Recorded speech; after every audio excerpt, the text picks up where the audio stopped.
visite à Paris.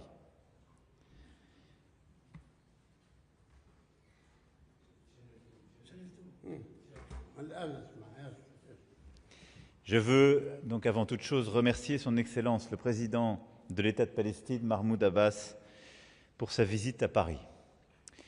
Visite importante car il s'agit de la première visite d'un président palestinien depuis la reconnaissance par la France de l'État de Palestine le 22 septembre 2025. Nous nous retrouvons dans le sillage de la conférence de New York et du plan présenté par le président Trump et au lendemain du cessez-le-feu à Gaza, conclu sous son égide. À ce moment crucial pour l'avenir des deux peuples palestiniens et israéliens, comme de la région, je veux vous redire la profonde conviction de la France que seule la solution à deux États permettra aux peuples israéliens et palestiniens, et plus largement à tous les peuples de la région, de vivre en paix et en sécurité pour répondre à leurs aspirations légitimes. Je l'ai dit le 22 septembre, et il est beaucoup plus difficile de faire la paix que de mener des guerres sans fin. Mais il y a aujourd'hui des partenaires pour la paix. Vous pouvez, Monsieur le Président, compter sur la France pour continuer d'avancer dans la voie tracée ensemble, pour continuer d'avancer sur la base des 20 points proposés par les États-Unis d'Amérique et ouvrant la porte à la paix et la constitution d'un État palestinien. C'est à cette fin que nous avons pris aujourd'hui ensemble la décision de mettre en place un comité conjoint pour la consolidation de l'État de Palestine. Ce comité sera chargé de travailler sur tous les aspects juridiques, constitutionnels, institutionnels et organisationnels. Il contribuera au travail d'élaboration d'une nouvelle constitution dont le président Abbas m'a présenté un projet et visera à parachever l'ensemble des conditions d'un tel État de Palestine. Vous-même êtes un partenaire pour la paix et je veux à cet égard rendre hommage à votre rejet constant de la violence, du terrorisme, qui s'est notamment traduit par votre condamnation des attaques du 7 octobre 2023. Je vous remercie également pour votre engagement à ce que l'État palestinien assure la sécurité de ses territoires sans devenir un État militarisé. Nous aurons besoin d'autres décisions courageuses de la part de l'ensemble des parties prenantes dans les mois à venir. Je vous remercie enfin pour la clarté de vos mots et votre condamnation sans ambiguïté contre toute forme d'antisémitisme. Votre visite, Monsieur le Président, intervient un mois après la conclusion du cessez-le-feu. Celui-ci a permis la libération de tous les otages vivants par le Hamas. Les parties doivent désormais pleinement respecter cet accord et le Hamas restituer sans délai les dépouilles des otages décédés afin de passer sans plus attendre à la mise en œuvre de la deuxième phase du plan de cessez-le-feu. La France est prête à contribuer à la stabilisation de Gaza sur les volets sécuritaires, humanitaires et politiques. Nous le ferons en étroite coordination avec l'autorité palestinienne, les États-Unis, Israël et tous les partenaires régionaux. À Gaza, la priorité va à l'urgence humanitaire. L'acheminement immédiat, sûr et sans entrave de l'aide humanitaire dans toute la bande de Gaza doit être assuré, sous l'égide des Nations Unies, dans le respect des principes du droit international humanitaire. À cet égard, la France contribuera une nouvelle fois à hauteur de 100 millions d'euros à la réponse humanitaire pour 2025.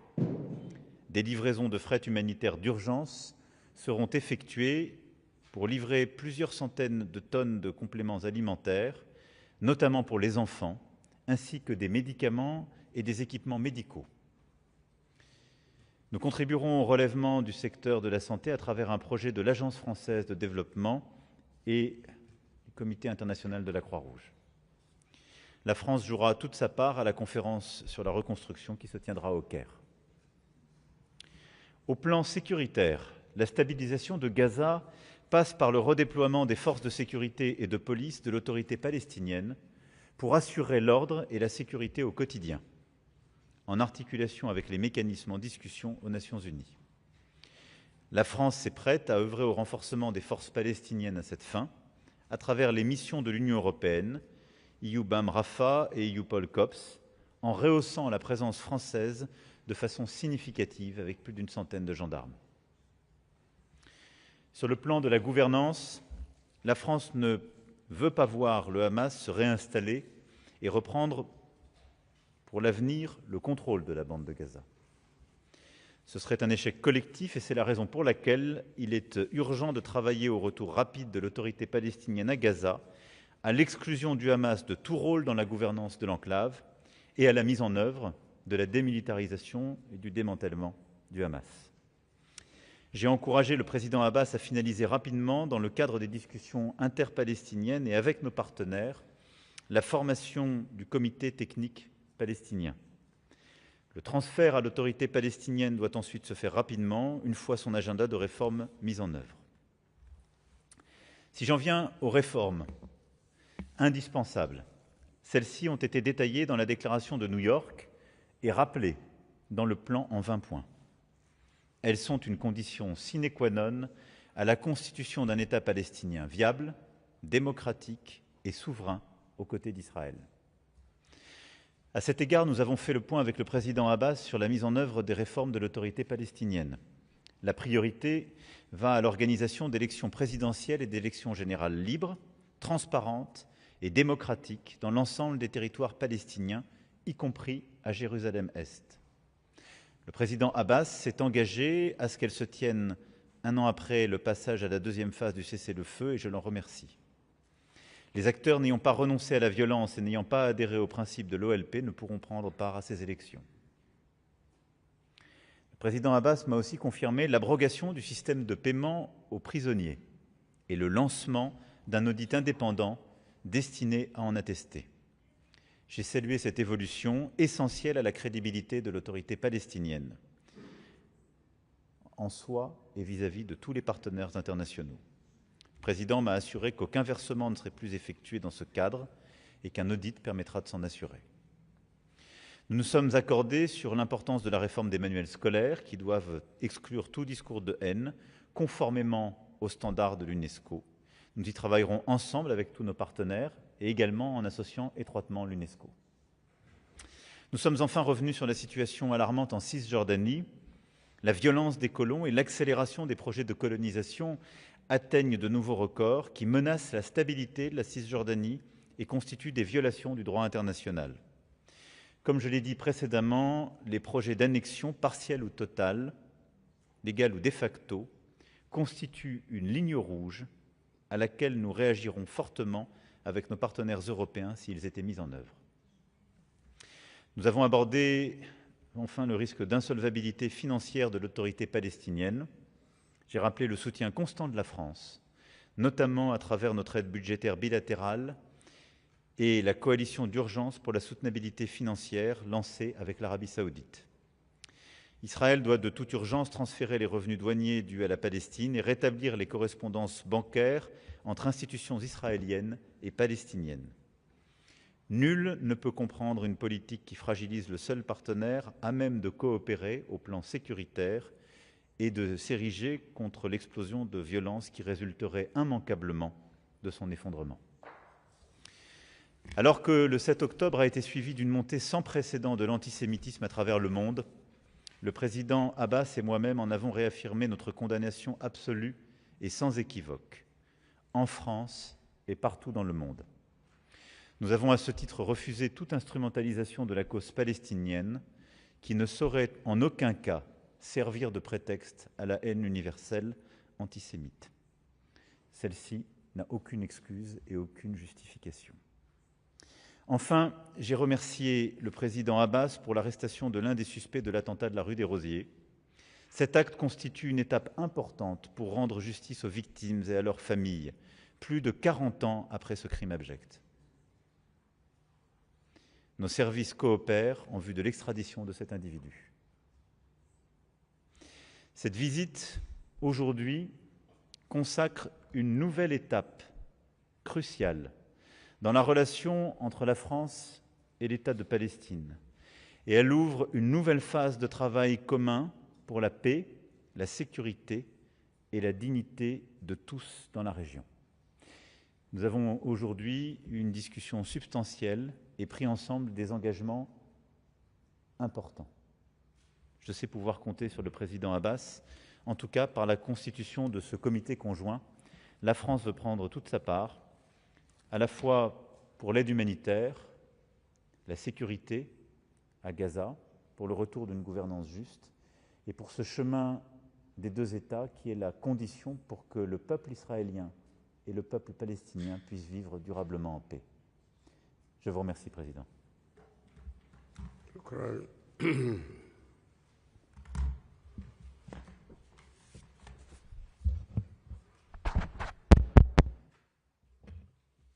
بسم الله الرحمن الرحيم.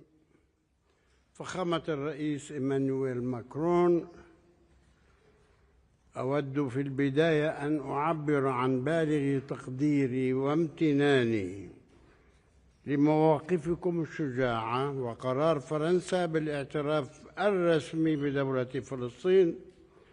لقد أظهرت قيادة حكيمة ورؤية بعيدة المدى بالشراكة مع المملكة العربية السعودية وسائر الشركاء في التحالف الدولي ومجموعات العمل في المؤتمر الدولي للسلام الذي أفضى إلى إعلان نيويورك واعتماد خطوات لا رجعة فيها نحو تنفيذ حل الدولتين وفق قرارات الشرعية الدولية. إن اعتراف فرنسا وإلى جانبها 11 دولة أخرى في إطار المؤتمر الدولي وإعلان نيويورك يمثل نقطة تحول تاريخية في مسار العدالة والسلام ورسالة أمل لشعبنا الذي يناضل منذ عقود من أجل حريته واستقلاله. ولقد أصبح عدد الدول التي اعترفت بدولة فلسطين 160 دولة. اليوم تحيي فرنسا ذكرى الهدنة وتحتفل بالنصر والحرية التي ينعم بها الشعب الفرنسي، وكلنا أمل أن يأتي اليوم الذي يحتفل به شعبنا الفلسطيني بنهاية الاحتلال ونيل الحرية والاستقلال والكرامة.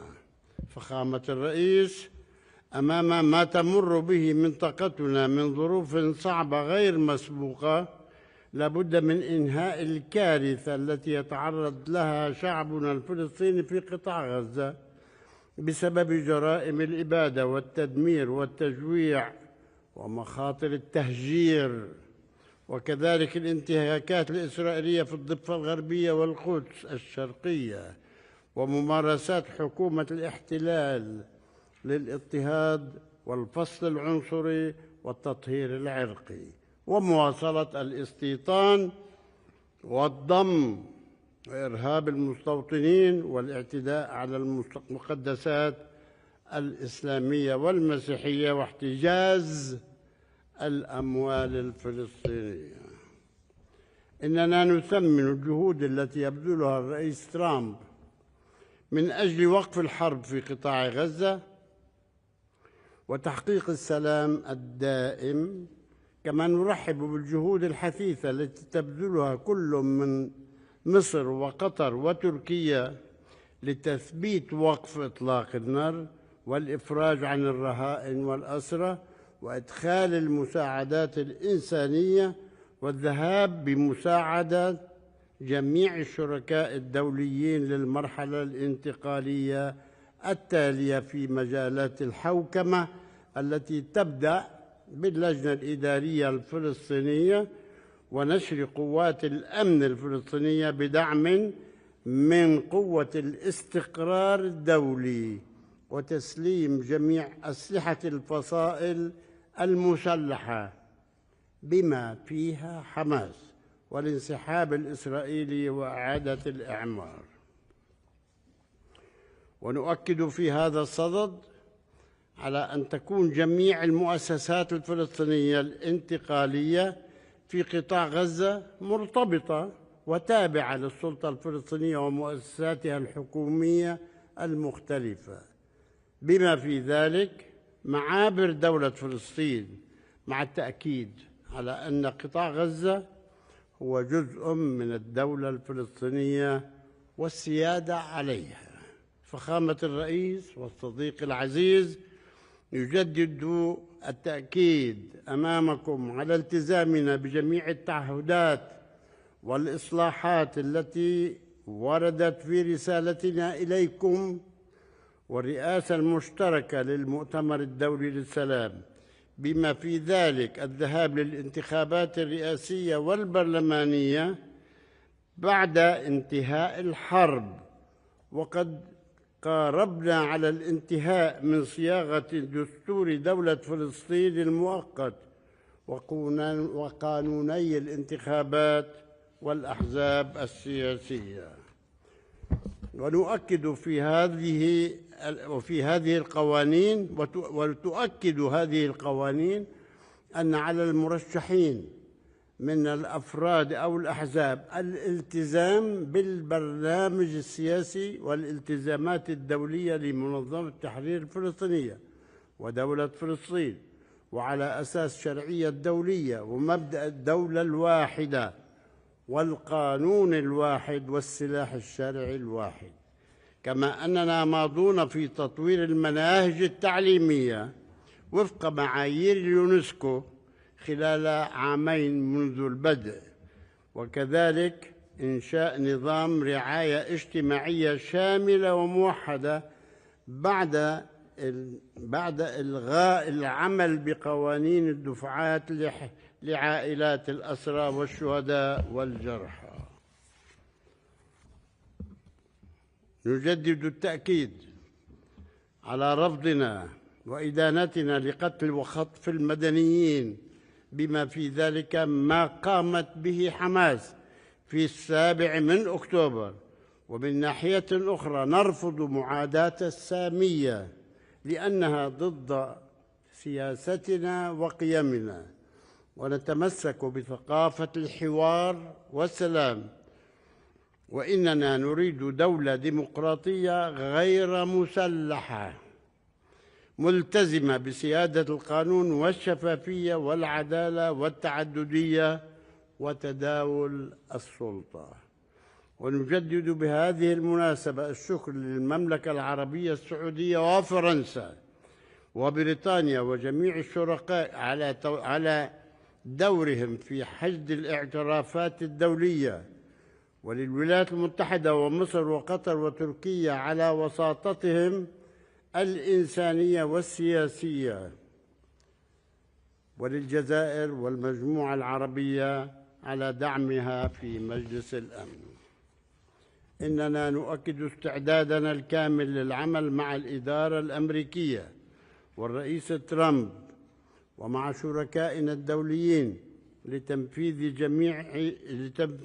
جهود صنع السلام ضمن جدول زمني واضح وضمانات دولية صارمة على أساس الشرعية الدولية. وندعو جميع الدول التي لم تعترف بعد بدولة فلسطين أن تقوم بذلك، ونذكر بأن دولة فلسطين سبق وأن اعترفت بدولة إسرائيل مرتين. وإلى الشعب الإسرائيلي نجدد القول: المستقبل في السلام لا في الحرب، والأمن الحقيقي لا يتحقق إلا بالاعتراف بحق الشعب الفلسطيني في الحرية والاستقلال، دولتان تعيشان جنبا إلى جنب في أمن وسلام وحسن جوار. وإلى الشعب الفلسطيني العظيم نقول: طريق الحرية بات أقرب من أي وقت مضى، والاستقلال قادم لا محالة بفضل صمودكم وإيمانكم بعدالة قضيتكم. فخامة الرئيس، شكرا لكم على قيادتكم وجهودكم ودعمكم، وشكرا لفرنسا حكومة وشعبا على وقوفها إلى جانب الحق والعدل والسلام. سيد الرئيس، اللجنة الدستورية نحن موافقون تماما على إنشائها فورا، وبالتالي في أي وقت نرى أنتم توافقون نحن مستعدون لذلك. ونشكركم أيضا على المساعدات التي قررتموها لفلسطين وللقضايا الإنسانية غير ما قدمتموه في الماضي. هذه مساعدات جديدة نشكركم عليها، والشكر الجزيل للشعب الفرنسي ولكم شخصيا، والسلام عليكم. Merci, Président. Merci beaucoup.